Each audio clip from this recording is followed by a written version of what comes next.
In this module, we'll talk a bit about the role of gender in negotiation, where it comes from expectations, behaviors, and not conforming to those expectations. And in the latter part of this recording, I want to talk a little bit about some difficult situations in negotiation that are not necessarily related to gender, but they can be exacerbated in gendered situations.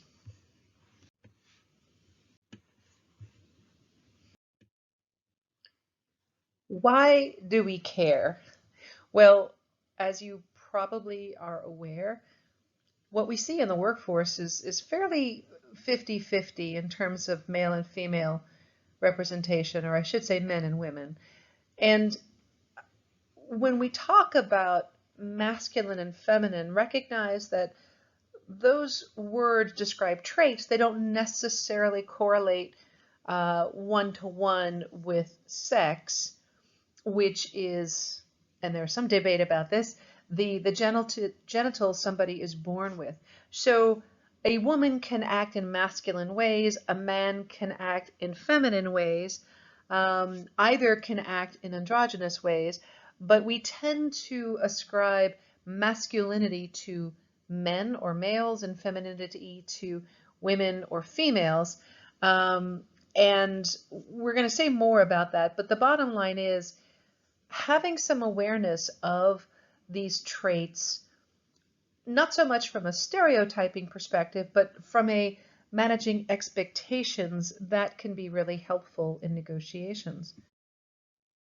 So what are some of the traits that are associated with gender stereotypes? Again, not all men, not all women, but we tend to look at these this list, right? Now, again, you can point to many men that you know and many women that you know and say, wait a second, she's not easily influenced or he's not very competitive. Of course, these are stereotypes. These are categorizations that, in their positive sense, are ways of our brains taking information and making good use of it by putting it into compartments that are easily accessible and understandable. The downside, of course, is when we hear things like this, and that is two women, for example, having a conversation. One asks, what's the difference between being assertive and being aggressive? And the other answers your gender. And that should make some of you cringe. It does make me cringe. And the idea there is, again, because of these stereotypes, or put another way, the societal expectations that are placed upon somebody who is supposed to act in a certain way, means that a woman who is asserting herself, who is standing up for what she believes in, is not bullying, is not domineering, but is also not backing down, we call that assertive. But in this comic, which is, I'd say, more true than not, that kind of behavior, because it conforms less with the expectations of female and male associated ways of behaving, others might call that aggressive. Not only would others call it aggressive, but it means that women may pay a higher price when asserting themselves, even though that is important and it's something I teach. When assertiveness is mislabeled as aggressiveness, there are prices to be paid. So we'll dig deeper into this. So that might lead you to automatically ask this question. Well, if men are more comfortable asking for what they want, if they will, get into it, roll up their sleeves and get competitive and aggressive, then are they better negotiators? Well, that depends. On the one hand, research suggests that men initiate negotiations 4 times more often than women do. And simply put, the more you ask, the more you receive. It's the law of numbers. And in a study that was done some years ago, they asked quite a few men and women a question about which metaphor is most aligned with how you see the process of negotiating. And in this list of metaphors, men and women, those who identified as men and women, were able to check as many of these metaphors as they wanted.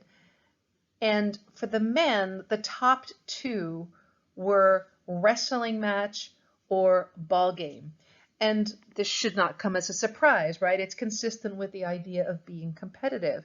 And from a very young age, and you'll see later in a video by Deborah Tannen, boys are encouraged to and expected to speak in more masculine ways, comparing themselves, outdoing one another. I'm smarter than you, I can run faster than you, I can throw this ball farther than you can. And this kind of aggressive and competitive behavior may, in fact, according to research, show up as more effective when negotiations are conducted in a distributive manner. However, that same behavior can be more likely to damage relationships. On the other hand, women in that study I mentioned, the most commonly selected metaphor, what was negotiation like? Going to the dentist. Well, there you have it. If going to the dentist is painful, I won't go. And asking less, asking for less means receiving less. Again, a law of numbers. There was another study done by another couple of researchers that, based on the data they gathered, they extrapolated that about 20% of adult women never negotiate at all, even when they saw that negotiating could potentially improve their situation. So again, not all men act in the way of the left column or the women acting right column. These ways of communicating, these communication rituals, and the expectations that are felt, and felt even more strongly when a member of a particular sex were to violate those norms, means that men tend to communicate in masculine ways, women tend to communicate in feminine ways. And here's another example. It's been found by research that on average, again, not all men, not all women, but when you take the entire universe of prices paid for a used car and you control for the age and the condition of the car, and you look at the differences between women and men, they found that women on average paid $1,353 for the same used car. That, again, that number, does that mean that all men pay $1,353 less? No, of course not. In some cases, women may out-negotiate men. It also means that for some cases, women will choose not to negotiate at all and pay more, because to do so would, again, violate norms, would be uncomfortable, would be inconsistent with behavior expected of them, and frankly, would be in their mind in vain, because they wouldn't be successful because they don't have that muscle of negotiating regularly. So there are some key differences between men and women, and I'll let you decide, are men or women better negotiators? And there is an article in the readings for you to look at. But here's another, to me, mind-blowing statistic. Women own, and this is pre-pandemic numbers, it may be higher now, women own about 40% of all businesses in the US, but they receive only about 2.3% of the available equity capital. And again, there are study after study after study showing this, and I don't have time to get into why this disparity exists. Part of it has to do with who are the people who are funding and what are they expecting to see. And there's this attraction, selection, attrition paradigm where we tend to hire people like us, and you could see that in the upper echelons of organizations. We also tend to invest in people like us. But it goes beyond that. In fact, there's been some studies that have shown that the kinds of questions that venture capitalists, angel investors, etc., ask the owners or founders of businesses who are looking for additional capital, the kinds of questions that are asked are different. Men are asked questions about, so where do you see yourself in 5 years from now with this business when growth takes off? And the more common question for women is, how are you going to handle the kids, the job, all these different things? How are you going to overcome the challenges to getting this business off the ground? And there have been studies where these pitches were videotaped and analyzed phrase by phrase, and the nature of the questions are different by and large, which then puts women in this kind of defending themselves position more so than men. And again, I'm not favoring one group or another. I just want to make you all aware of some of these differences. So women do face a number of challenges. Some of them come from within. Some of them come from sort of the culture in which they operate, the way that they were socialized or in their upbringing, as well as their representation. And what I mean by that is, if you're the only woman in the room, if you're the only woman in a coding department, you may behave in ways that are slightly different than if you're part of the majority. And so a lot of what I'm saying in these slides applies to women, yes, and it also applies to members of underrepresented groups. Not equally one-to-one, but it's something to think about. So some of the challenges, well, again, this is all backed by research. Women's voices have been found by some to be, well, ignorable, that because they're too shrill or too bossy, that not only are they not made eye contact with around the table, and men and women are kind of different with how they make eye contact, they don't hear. And so research on recall shows some of these differences. Women also speak up less because they fear being rejected. That, again, to act in ways that are assertive, read aggressive by some, would be to violate these socialized norms and then face backlash for doing so.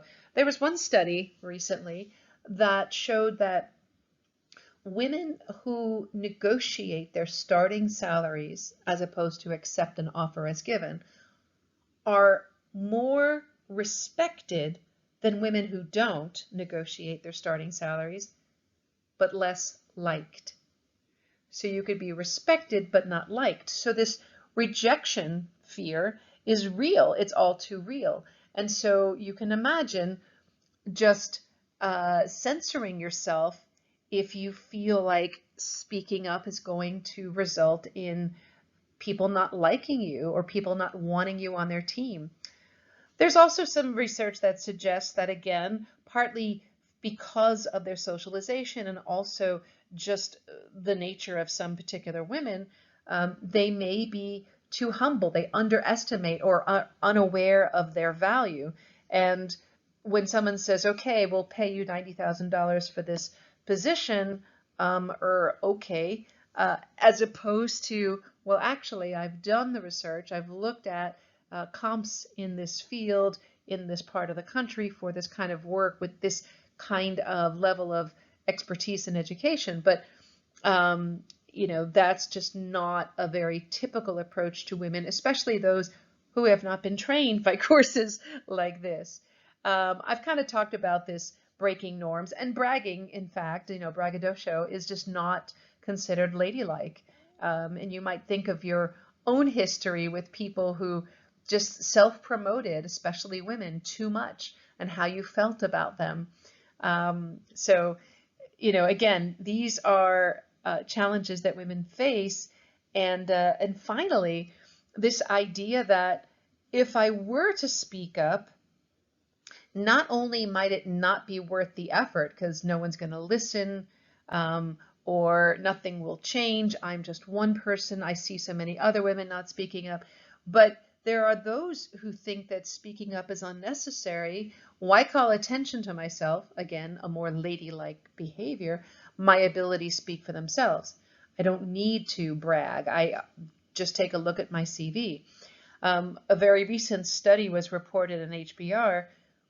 Women systematically provided less favorable assessments of their own past performance than equally performing men. So this kind of aligns with research that suggests a job description with 10 criteria is posted, and the difference between men and women as to whether they'd apply, it takes only about 2 boxes to check for men to apply, but for a woman, if she sees that she checks 9 of these 10 boxes, but not the 10th one, she might give it a second thought. I don't have the exact data right now, but it is that different. So the idea of, I think I'm great, I'm going to tell you how great I am, I'm going to brag, is not a typical behavior for women. So again, I don't mean to sound like a broken record. I'm not talking about every single woman.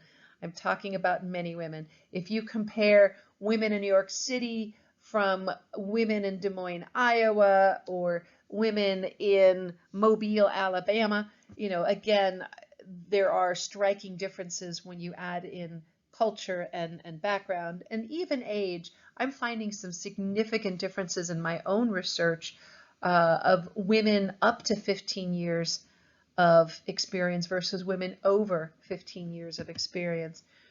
So even when women are engaging in negotiations, or at least asking the question, what's interesting is that because of these conversational rituals, women have a tendency to undermine what they're about to say. They, if you don't mind, perhaps, maybe, would you be willing? I mean, if you're too busy, it's okay, but it'd be really great if you could get this report in by Friday, says a female manager with direct authority over her subordinate. Now, this may be interpreted as, wow, I guess getting this report in by Friday is optional by a man or a woman. And realize, this is important, that women speaking in these ways are not trying to be ambiguous. They're not trying to be unclear. But when they are in a position of power and society wants them to act not bossy, not direct, not like I'm in power and I can tell you what to do, the way that they speak, including apologies. Oh, sorry, I didn't realize that you were busy right now, right? And again, whether you are a woman or you have close friends or a partner who is a woman or perhaps a child, you might notice these conversational rituals, which are, again, part of the socialization. It's also potentially undermining your credibility in a negotiation. Women are also, speaking of undermining their credibility, are far less likely to introduce themselves along with their credibility that brings them there. So, hi, I'm Suzanne. I have my PhD from XYZ school, or I have been in this business for 20 years. That behavior, while it increases the credibility of the messenger and therefore the message, is like bragging. So women are less likely to do it. And I can tell you, as somebody who studies this and writes about this and has researched this, I was in a 3-day program that I was teaching about a year ago. And 2 years ago, I take that back. It was right before the pandemic. And a colleague was presenting one part of this 3-day program. And when she introduced me at the beginning of the program, I remember thinking to myself, how much more comfortable it feels that another person is introducing me and my education and experience that all kind of defines my credibility for being in this program. Even given all that I do, I'm able to introduce myself. I'm able to provide information about my background that's useful, but it's even more comfortable when someone does it for me. And I'll let you chew on that for a bit. Again, there's more research that suggests that women are more likely than men to see opening offers as a given, as opposed to a starting point. So this must be it. I either accept it or I don't. And related to that, I'm seeing in my own research a significant difference between men and women, where men, if they know what their bhatna is, if it's seeming like their negotiating partner isn't coming close to that, they're very comfortable walking away and saying, it looks like we're, nowhere close to meeting. Thanks for your time. See you. Bye. Whereas, women will talk. Men will walk. Women will talk. So, okay, it won't be that much. Okay, well then I'll or maybe a little less. Okay, well maybe, right? And again, this could be perceived as weakness. It also comes from this idea of collaboration and empathy and support and friendship. And this is much more consistent with women behaviors per expectations of society, as opposed to, throwing down the gauntlet. You either give this to me or I'm out of here. And I know I'm presenting this as fairly dichotomous, but again, prior research and even in my ongoing research right now, there is a significant difference between men who walk and women who continue to talk. And as I mentioned before, even when women do bring themselves to the negotiating table and ask, they will accept offers below their perceived value. If you'd like to see an entertaining exception of some of these stereotypes of women and women's behavior in negotiation, you might take a look at that clip right there. So additional clips that I'm not going to show you in these slides and let you look at them on your own are coming from give you a little sense of like where these gender differences come from, how they're perpetuated, and whether they can be changed. In this first clip, again, I invite you to take a look at this clip. There is a group of, I think, what would be considered first graders, and this is filmed in England. And there are boys and girls in this room. It's an elementary school class. And the topic of the day is careers. And so the children are given crayons and paper and asked, draw a firefighter. And when they finish that task, they're asked, draw a pilot.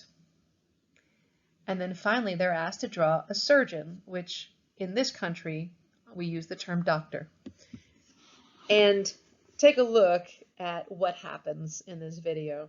I won't say any more. I will blow the thunder. In this next clip, I mentioned Deborah Tannen before. She's a professor emerita at Georgetown University and has done outstanding work on gender and communication. And in this clip, she talks about how just by following children around, as well as adults around in her research with video cameras, you can see these conversational rituals and how they evolve into conversational rituals in the workplace. So the same woman, for example, that says, if you don't mind, perhaps, maybe if you get a chance, could you turn in this report? The same conversational ritual for a man is going to be more direct, more succinct, and, well, not optional. I need this report by Friday at 5. And again, not all women, not all men, but there's a reason that these stereotypes differ. And then finally, in this last video, it comes from a detergent company in India. The language is not English, but the subtitles are, and I invite you to take a look at that. I think the answer to the question is yes, but it takes a lot of time. These stereotypes can be changed. And it's important, not just because of negotiating, but also how organizations are shaped over time. and the composition of organizations, expectations. For any of you who have young children, um, and whether they're boys, girls, or gender non-binary, I think you'll find these clips to be, well, informative and perhaps a little worrisome, unless you play a role in beginning to shape some of these changes that we're talking about. So I've spoken a lot about gender differences, and I hope whether you're male or female, men or women, you're not interpreting what I'm saying as being pro-women or pro-men or anything like that, because here's the deal. Expectations drive behavior, right? If I expect to do poorly, I'm going to behave in ways that ensure poor performance. And opposite, or related to that, if I expect that acting in a certain way is going to be ridiculed or criticized, I'm going to refrain from that behavior, right? This is the hot stove. And here's another interesting expectation component, and that is this molehills become mountains, right? So I don't do it once because I'm afraid of not being liked or being criticized.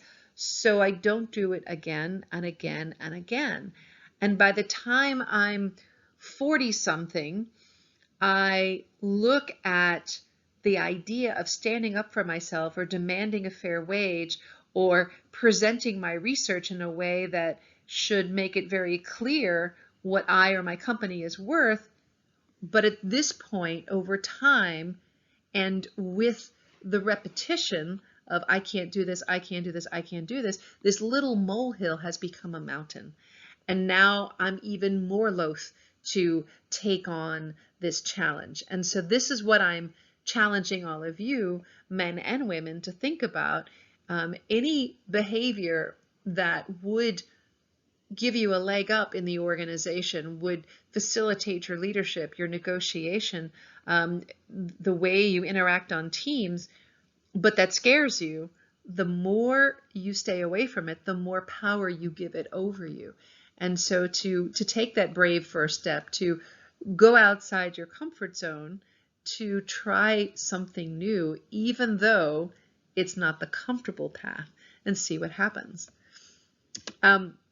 Now, expectations drive behavior, and this should be clear. We don't get what we don't ask for.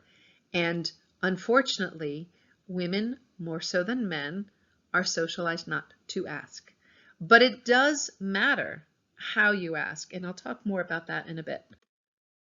So I'm not out here trying to cause you to be a certain way. I said in the first day we were together, we all negotiate. Now the question is, how can we be more effective? There's no one style or approach to negotiating that's more effective. In fact, you should see by now that there are components of feminine, masculine, and androgynous behavior that can all be helpful in a negotiation. So I have two slides here. I'm going to start with women. For women, my first piece of advice is don't try to be like a man. Don't act in ways that are masculine 100%, and don't compare yourself to masculine models, right? If you're saying, well, I'm not as good a negotiator as he is, he always gets what he wants, well, he may be winning the battle but losing the war, whoever he is, right? In that very competitive, aggressive style, certain men may be ending negotiations with more money for themselves or their organizations, but leaving a trail of unhappy people along the way who, given another option, would rather negotiate with somebody else. And I think you know what I'm talking about. Women also recognize your strengths. You know, in the title of this article, Negotiate Like a Woman, I was talking with my friend and co-author, and I said, do you remember that video or ad commercial some years ago? I think it was by Dove. You know, what does it mean when you throw like a woman or run like a woman, or right? And the whole idea was denigrating that somehow to do anything like a woman, not anything, but many things, is to undervalue performance on that thing. And I'm saying the exact opposite. Recognize your strengths, that the behaviors that are more geared toward buy-in and involving others, seeking their inputs, getting participation, asking questions more than telling what you want. These are the kinds of behaviors that not only result in a higher likelihood of win-win, they create stronger relationships over time. And lastly, I will say, and this may come as a surprise, I think women can and should be an ally for other women. And I'll say more about this in a bit, but again, not all women are shrinking violets. I'm certainly not one. But we women don't need to wait for men to be allies to help. We can help one another. And in the same way I mentioned to you, for example, my colleague who introduced me, and I'll define that for you in a moment, we can do more of that for each other and help one another. So what does it mean for men? Well, men, I would advise to recognize that winning isn't everything, that there is this trade-off between short-term and long-term. And in the environment that we're in, I would say the emphasis has really shifted toward the long term, shifted toward preferred supplier relationships, for example, that solutions that may over time be very beneficial for your organization, but in terms of these multi-criteria negotiations on price and quantity and quality and delivery time and all these different things, recognizing that we need to work together and I need to prioritize my wish list, and that's okay. I'm not expecting to, put everybody over the barrel and get what I want, and that's okay. And in fact, if I look at what my needs are on my end, I don't need from my supplier every one of these items in 2 weeks. I could probably take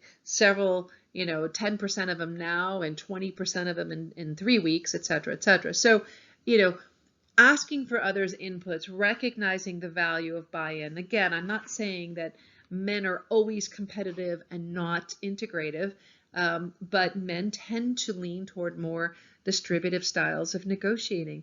Recognize the value of a more integrative style.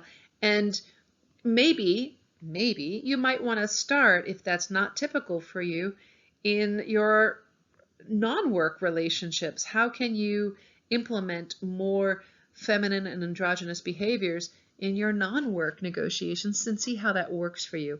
And finally, I would encourage men to be allies to women. And again, I will explain what I mean by that more in a moment. So there's been some research that suggests that there are negotiation strategies that are helpful to everyone, of course, but that are particularly helpful for women.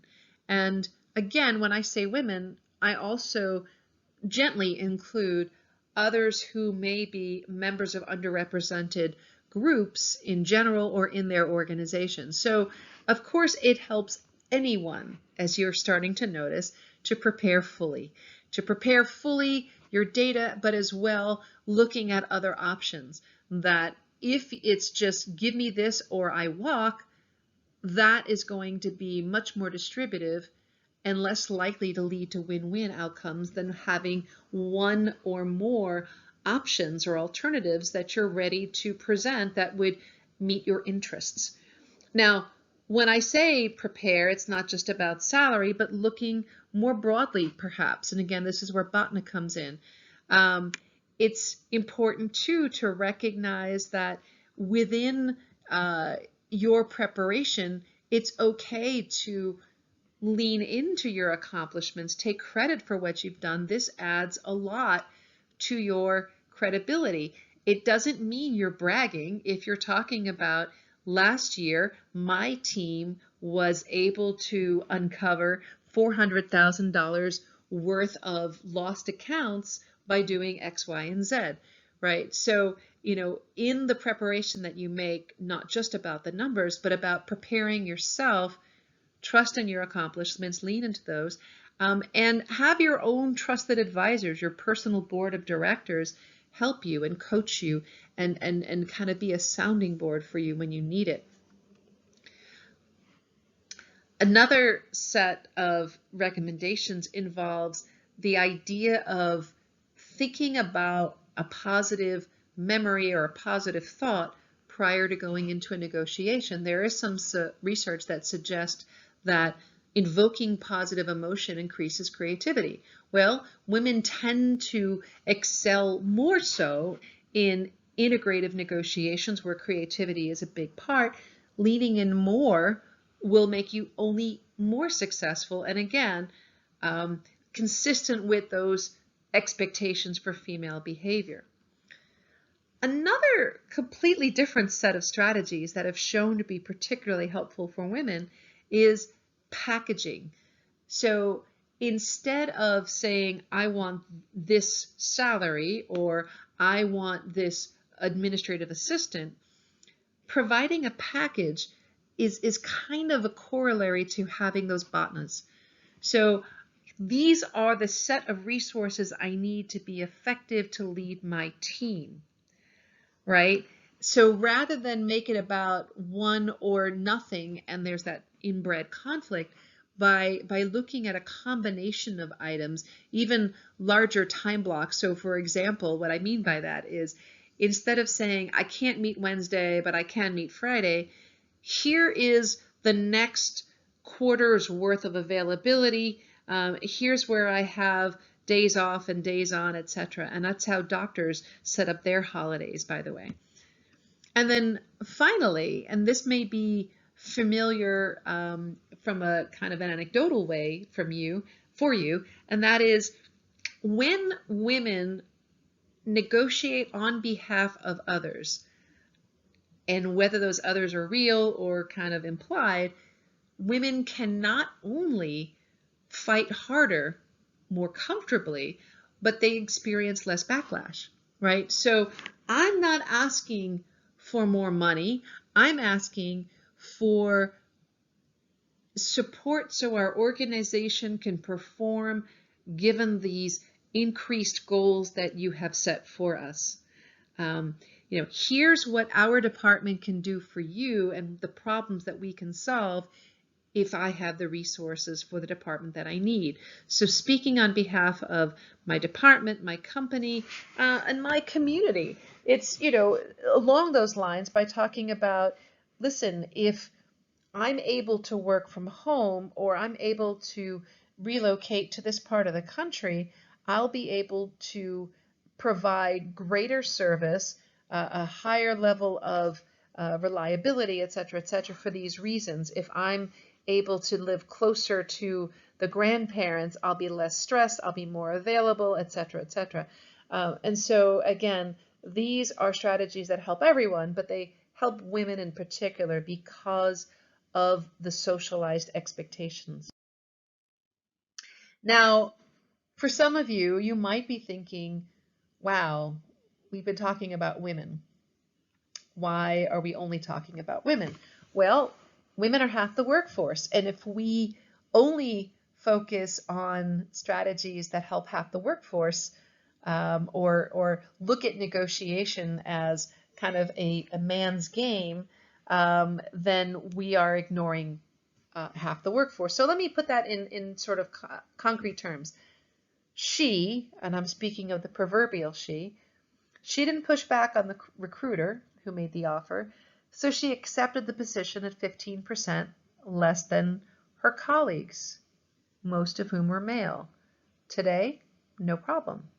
But in the future, when she learns this, when she's staying late, when she's also doing what they call those housekeeping tasks that women are shown to do more of, the cleaning up the break room and making sure there's plenty of milk for the coffees, etc., right? So she's working harder, getting paid less. That will begin to develop as resentment, and at some point she may leave, or she may find a way to work at a rate that's consistent with what she's being paid. So that effect on this one person can affect many others. Here's another one. Afraid of being seen as a, B word, she accepted the supplier's offer as given, even though it put her company's production schedule in a bind. So she's working with you and for you, and because of what she has to deal with, she may put herself and her department in a difficult situation. Or how about this one? Your boss promised she'd push hard for your promotion, but somehow her boss didn't see the promotion as necessary. Now this is affecting you. So again, if you think, well, Dr. D is only speaking to half of the workforce, you're right. And helping women helps everyone. And then finally, she shared several creative ideas in the meeting to resolve the conflict, but each one of these inputs was met with silence, crickets. So after a meeting's worth of being ignored, what is the likelihood that she'll continue to offer creative ideas? And when she stops doing that, what is the likelihood that others will chime in? Gosh, if Nancy says something and nobody responds, why would I bother? So these behaviors are potentially contagious and or will affect other people. So it is a good idea to focus on how helping women can help others succeed.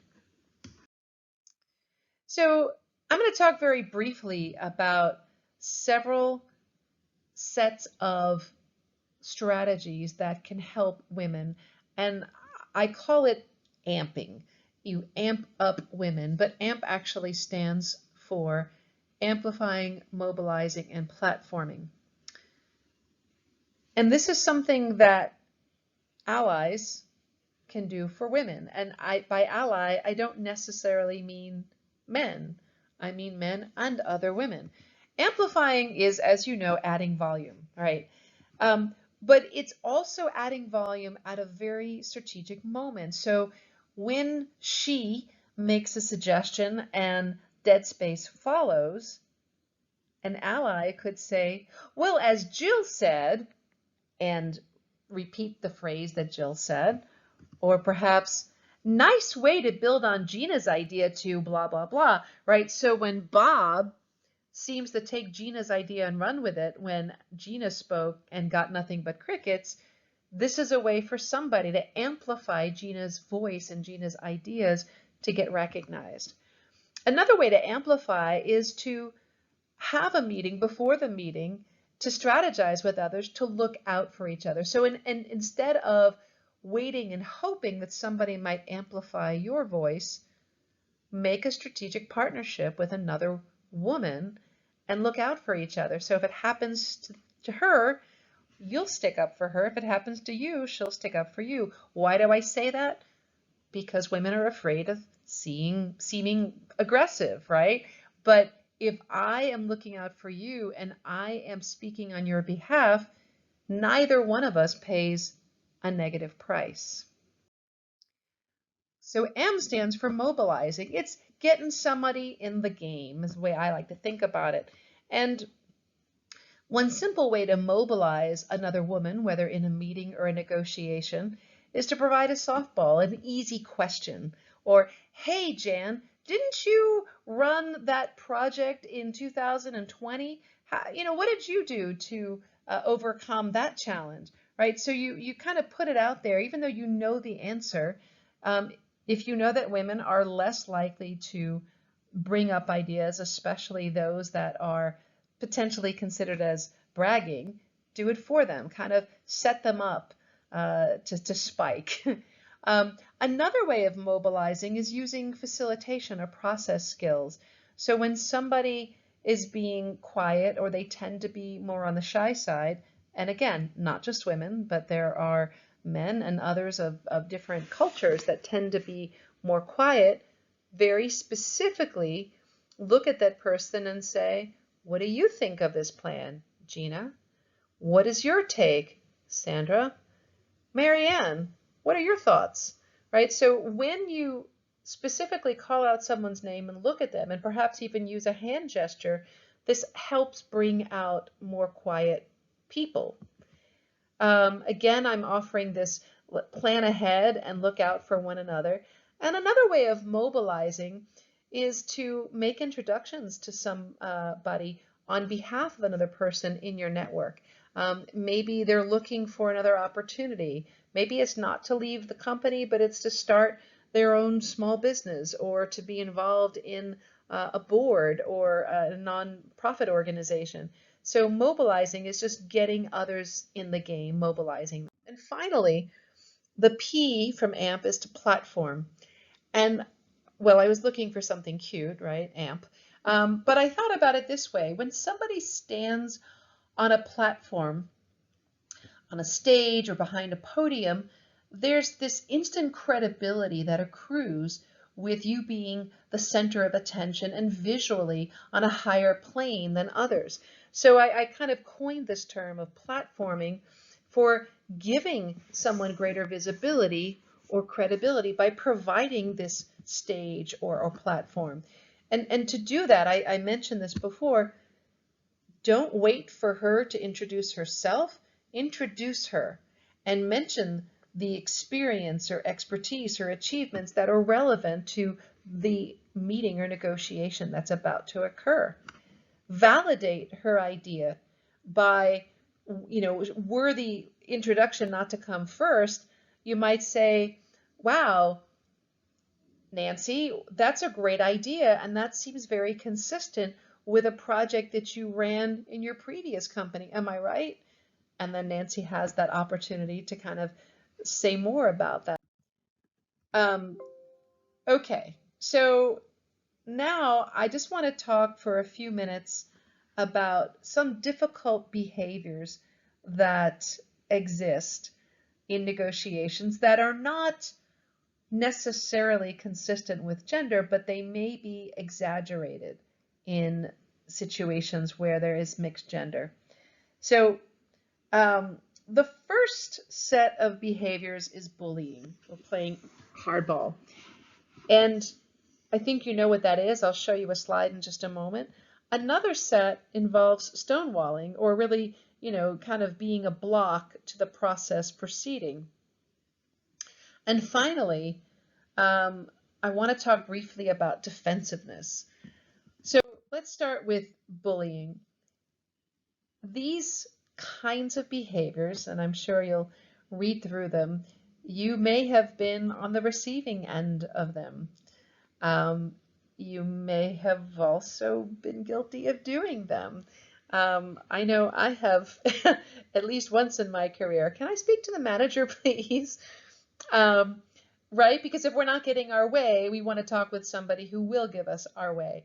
And I don't think that's altogether terrible. I think sometimes in organizations it's an issue of empowerment, that the lower somebody is in the hierarchy, the less freedom and discretion they have making decisions that would potentially benefit me. But I digress. So imagine being on the receiving end of these kinds of behaviors. It can really make for a difficult negotiation, one that you probably wish you could leave. Well, you could, but let me show you an example of a conversation between two colleagues.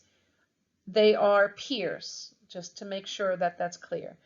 And I want you to take a look and think about this for a moment. So Kelly is female, and she's telling her colleague Edward, who has just suggested the next time that they're going to meet. Kelly says, "The meeting time you're suggesting isn't going to work for me."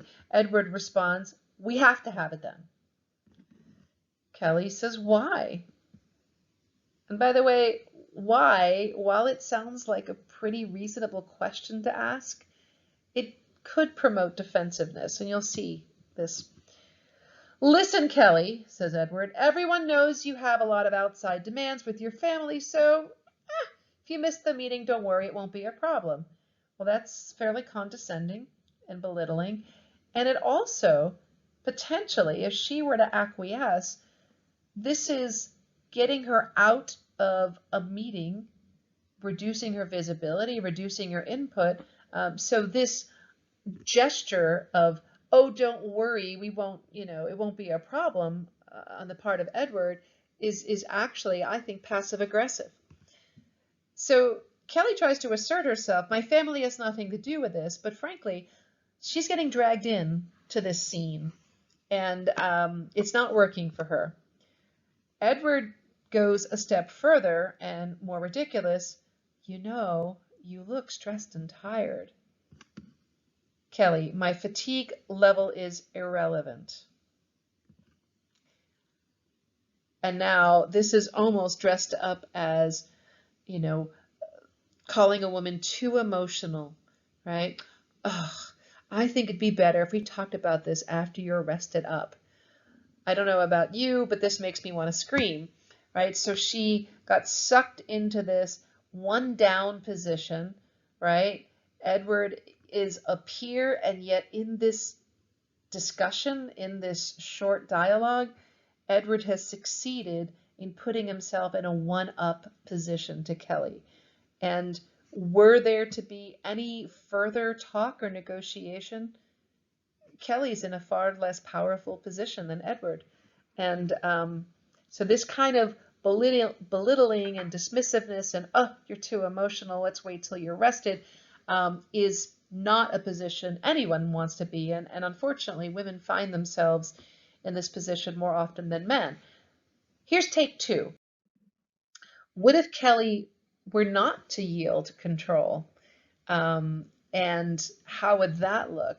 So the first few statements are the same as before, but now see how Kelly turns this around. Your concern for my family is noted. Edward, let's stick with the subject of the meeting time. I have my calendar here. I see you have yours. Notice what she does in that statement. She validates, right? There's that active listening. Your concern for my family is noted. And then she refocuses. Why we're here right now is to find a meeting time.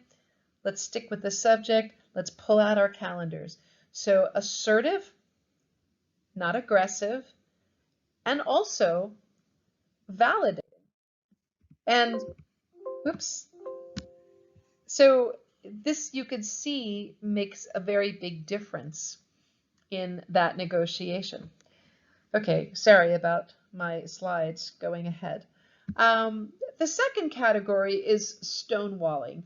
And yes, that comes from General Stonewall, but the whole idea is this set of behaviors in a negotiation is very frustrating for everyone concerned because it creates this bottleneck.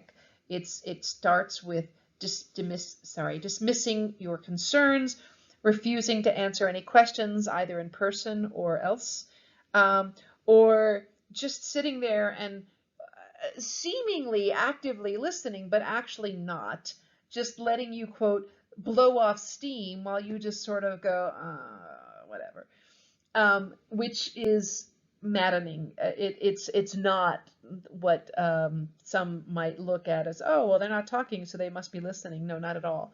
And they show themselves to be unwilling to budge. They're not willing, they're not getting their way, so they are just sort of crossing their arms in front of their chest and saying, I'm not going to play, I'm going to walk away. And of course, if you call them on their behavior, they're not going to own up to much.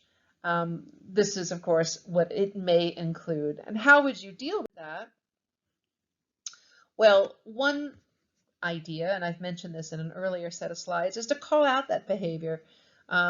Hey, I've noticed that for the last 5 minutes, 3 different people have come up with potential solutions, and you are not entertaining any one of those. Wonder what's going on, right? So calling out the behavior is just kind of calling it out. Instead of saying nothing, which we know is saying it's okay, we're saying, here's what I'm noticing.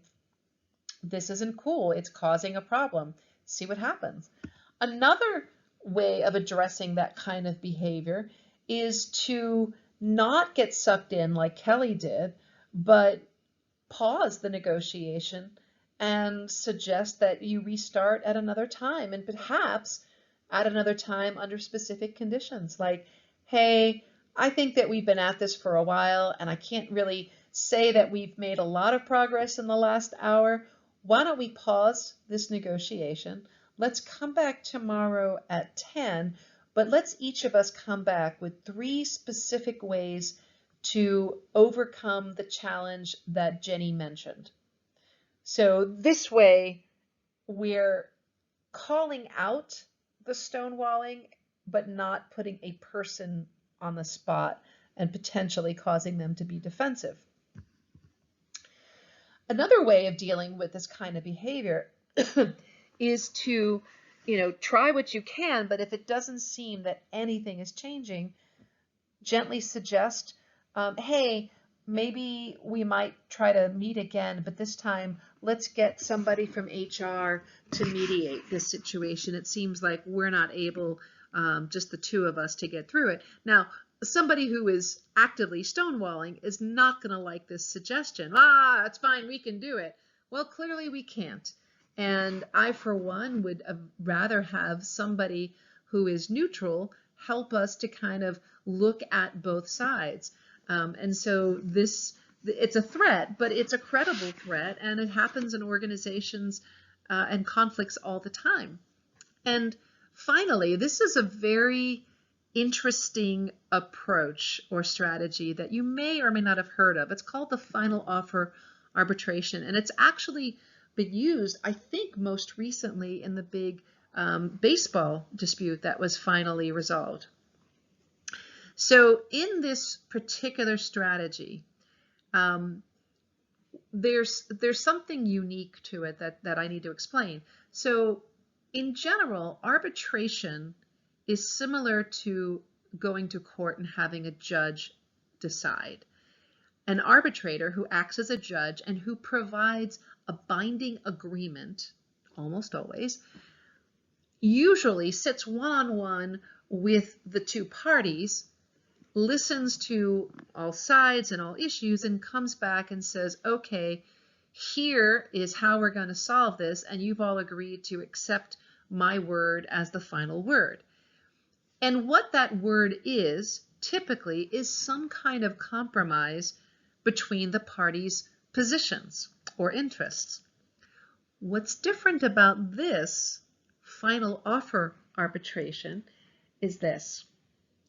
When someone says, I'd like to have a final offer arbitration, that means both parties submit their final/best offer to the arbitrator. And the arbitrator in this specific case picks one of the offers to go by. This is critical, right? So ordinarily, an arbitrator finds this point in between.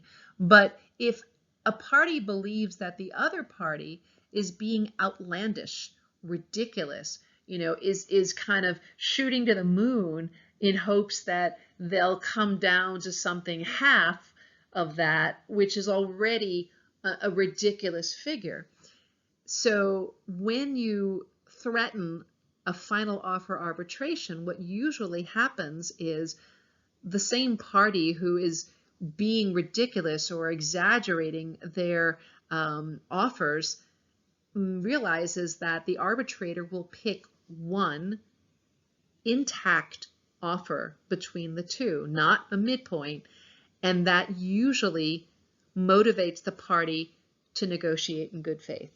And this way they will be more genuine and fair in trying to compromise with the other party, for fear that an arbitrator will pick one, and the more reasonable one, of the offers to rule, on this conflict. So it's a very specific strategy, but a very interesting one if you've not heard of it before.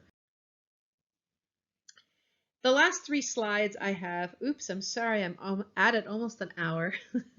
Hopefully you can double speed this if you need to. Back to this idea of being in these difficult situations, people are acting in ways that are bullying or causing defensiveness or stonewalling. I want to mention a few phrases that can cause defensiveness and offer some replacement phrases. Why? For two reasons. One, if you hear these phrases, don't be surprised if your natural reaction is to be defensive. They're designed to do that. And you might suggest a replacement. You might call out that behavior like, wow, you're kind of putting me on the defense with a statement like that. Is that really what you meant to do? Could you say that a different way? I really don't want to respond, etc. So that's the first reason. The second reason is you might be doing it. And if you are using phrases like these, I invite you to consider the replacements offered. So in the spirit of trying to get through this as quickly as possible, I'm just going to scroll through, right? You're wrong, clearly not the kind of phrase that's going to endear you to others. Here are a few other suggestions you might try. Or to the, I can't do that, how about some of these options? Okay, take a look, take a read, and you can see how those will have a much better response than the phrase that's in bold. All right, here's another. That offer isn't even in the ballpark, right? That's extreme. That's ridiculous. So here are a few other choices. You're too emotional, said more often to a woman and perhaps a person of color. Again, you know, this is a slap in the face. This is meant to disarm you and gain the upper hand. Here are a few suggestions that would be better replacements. Okay.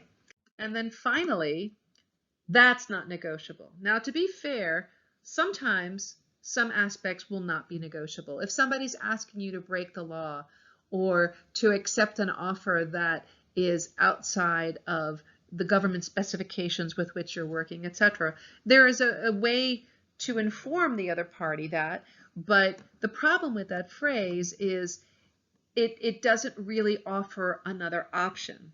And so if you notice these replacements, there's a softening of that tone, or, you know, I can't do X, but I can do Y. So to break down what of the that's not negotiable to there's a piece of this that I can do, but let me be clear about the part that I can't, right? So it's not me, it's my superiors, it's our policy, etc.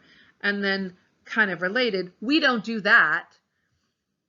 Right. This to me reminds me of being a kid and my mother saying, don't do that. Why? Because I said so and I'm the mom. Right. We are thinking logical beings. And when we hear phrases like that, we become defensive. Explain why it is that you're not willing to do that. And sometimes I find, you know, to tease out the semantics here, you can't or you won't. Right. And you may have been in that experience before. So recognize that these kinds of phrases can be far more open-ended and less likely to cause defensiveness than the ones that are in bold. Okay, thanks for listening. Sorry it took so long. I hope you have a good time in processing these ideas, especially on the heels of the memo negotiation.